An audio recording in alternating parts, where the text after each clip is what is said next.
ആലപ്പുഴയിൽ വൈകല്യമുള്ള കുഞ്ഞ് ജനിച്ച സംഭവത്തിൽ സ്കാനിംഗ് ലാബുകൾക്കെതിരെ പ്രാഥമിക റിപ്പോർട്ട് നൽകിയ ജില്ലാതല അന്വേഷണ സമിതി പിരിച്ചുവിട്ടു. ആരോഗ്യമന്ത്രി രൂപീകരിച്ച വിദഗ്ധ സമിതി മാത്രമാകും ഇനി അന്വേഷണം നടത്തുക. സ്കാനിംഗ് റിപ്പോർട്ടിൽ ഒരേ ഡോക്ടർക്ക് 2 ഒപ്പ് കണ്ടെത്തിയതും അന്വേഷിക്കും.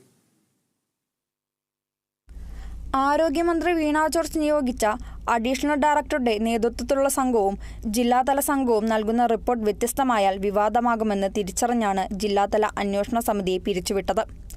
ജില്ലാ മെഡിക്കൽ ഓഫീസർ തയ്യാറാക്കിയ പ്രാഥമിക റിപ്പോർട്ടിൽ ആശുപത്രിയിലെ ഡോക്ടർമാർ കുറ്റക്കാരല്ല, സ്വകാര്യ ലാബുകളുടെ ഭാഗത്ത് വീഴ്ചയുണ്ടായി എന്നും പരാമർശമുണ്ടായിരുന്നു. റിപ്പോർട്ടിലെ വിവരങ്ങൾ പുറത്തു വന്നതോടെ അന്വേഷണ വിവരങ്ങൾ പുറത്തുവിടരുതെന്ന് ആരോഗ്യവകുപ്പ് ഉദ്യോഗസ്ഥർക്ക് കർശന നിർദ്ദേശവും നൽകിയിട്ടുണ്ട്. അസാധാരണ രൂപത്തോടെ കുഞ്ഞിന് ജന്മം നൽകിയ സ്ത്രീയുടെ സ്കാനിംഗ് റിപ്പോർട്ടുകളിൽ ഒരേ ഡോക്ടറുടെ 2 ഒപ്പ് വന്നതിനെക്കുറിച്ചും ആരോഗ്യവകുപ്പ് അന്വേഷിക്കും.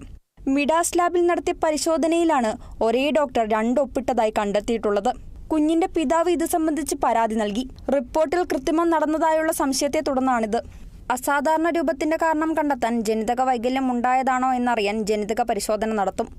അമ്മയുടെയും കുഞ്ഞിന്റെയും രക്തസാമ്പിളുകൾ തിരുവനന്തപുരത്തേക്ക് അയക്കും. ആലപ്പുഴ ഡിവൈഎസ്പി MR മധുബാബുവിന്റെ നേതൃത്വത്തിലുള്ള അന്വേഷണ സംഘം ആരോപണ വിധേയമായ സ്വകാര്യ ലാബുകളിലെത്തി CCTV ദൃശ്യങ്ങളും രേഖകളും പരിശോധിച്ചു തുടങ്ങി. Kerala vision news, Alappuzha.